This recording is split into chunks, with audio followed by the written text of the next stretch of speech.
Shalom pendengar yang dikasihi dan mengasihi Tuhan Yesus Kristus.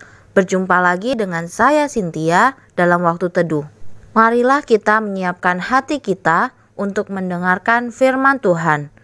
Kiranya hikmat dari Allah Bapa yang memampukan kita untuk mengerti firman dan melakukannya dalam kehidupan sehari-hari kita. Renungan harian hari ini berjudul Mencari Keabadian.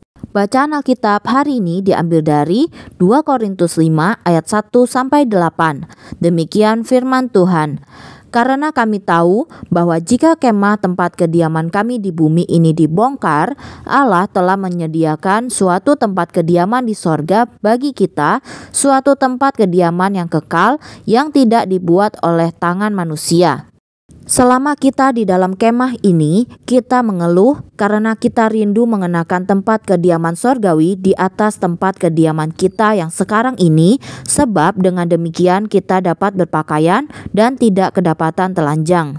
Sebab selama masih diam di dalam kemah ini, kita mengeluh oleh beratnya tekanan karena kita mau mengenakan pakaian yang baru itu tanpa menanggalkan yang lama, supaya yang fana itu ditelan oleh hidup. Tetapi Allah lah yang justru mempersiapkan kita untuk hal itu dan yang mengaruniakan Roh kepada kita sebagai jaminan segala sesuatu yang telah disediakan bagi kita. Maka oleh karena itu hati kami senantiasa tabah meskipun kami sadar bahwa selama kami mendiami tubuh ini, kami masih jauh dari Tuhan, sebab hidup kami ini adalah hidup karena percaya, bukan karena melihat.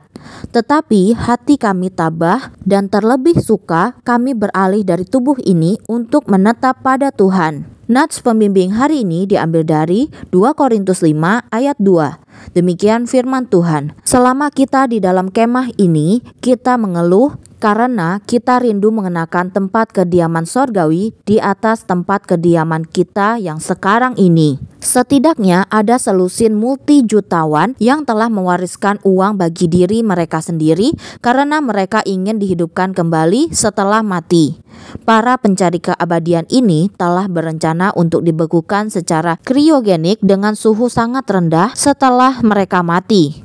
Demikian menurut laporan The Wall Street Journal. Mereka pun telah menaruh harta kekayaan mereka dalam dana kebangkitan pribadi yang mereka percayai akan kembali menjadi milik mereka saat para ilmuwan menghidupkan mereka di masa depan.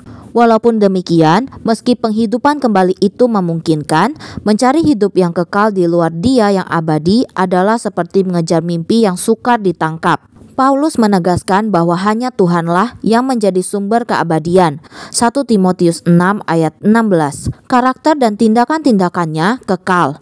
Akan tetapi bagi umat manusia, kematian itu universal, tidak terhindarkan dan pada akhirnya membawa kepada penghakiman.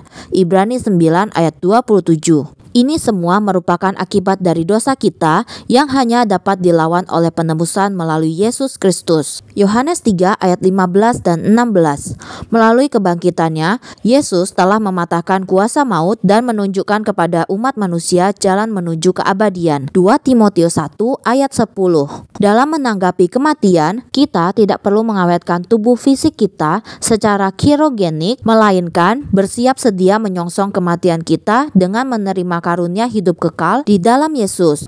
Untuk direnungkan lebih lanjut, sekarang juga Anda dapat memastikan bahwa Anda mendapat hidup kekal.